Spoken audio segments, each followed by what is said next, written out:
Particular గా ఒక్క cinema అని కాదు, కానీ చరణ్ ప్రతి సినిమాలో యాక్షన్ కూడా ఎలివేట్ అవుతుంది.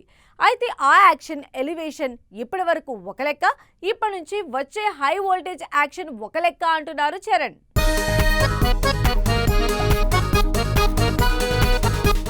రామ్ చరణ్ కూడా హై వోల్టేజ్ సినిమాలకు షిఫ్ట్ అయ్యారు. వినయ విధేయరామ తర్వాత ఆ రేంజ్ యాక్షన్ మూవీ చేయని రామ్ చరణ్ ఇప్పుడు మాత్రం పవర్ ప్యాక్డ్ మూవీ చేస్తున్నారు.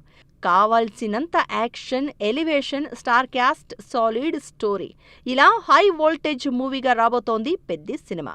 ఇప్పటికే రిలీజ్ అయిన గ్లింప్స్ వీడియోలో రామ్ చరణ్ అగ్రెషన్ ఆడియన్స్ లో ఇంట్రెస్ట్ క్రియేట్ చేస్తోంది. పెద్దితోనే కాకుండా చరణ్ నెక్స్ట్ సుకుమార్తో చేస్తోన్న సినిమా కూడా హై వోల్టేజ్ యాక్షన్ మూవీగానే ఉండబోతోంది.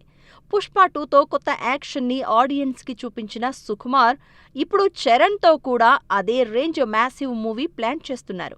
సమ్మర్ తర్వాత సెట్స్ మీదకెళ్లబోతోన్న ఈ హిట్ కాంబినేషన్పై భారీ ఎక్స్పెక్టేషన్స్ ఉన్నాయి.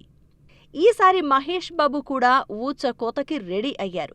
తన హీరోల్ని యాక్షన్తోనే ఎలివేట్ చేసే రాజమౌళి ఈసారి మహేష్ బాబుతో చేస్తున్న వారణాసిలో కూడా అదే యాక్షన్ని చూపించబోతున్నారు. రాజమౌళి సినిమాలో ఎంత డ్రామా ఉంటుందో అంతకు మించిన సాలిడ్ యాక్షన్ సీక్వెన్స్ ఉంటాయి. అలాగే వారణాసిలో కూడా నెక్స్ట్ లెవెల్ యాక్షన్ చూపిస్తున్నట్లు, వందల మందితో చేసిన యాక్షన్ సీక్వెన్స్ లో ఉండబోతున్నట్టు రివీల్ చేసింది టీం. అయితే గ్యారంటీగా ఇప్పటివరకు మహేష్ బాబు చెయ్యని యాక్షన్ నెక్స్ట్ లెవెల్లోనే వారణాసిలో ఉంటుందని అంటున్నారు ఫ్యాన్స్.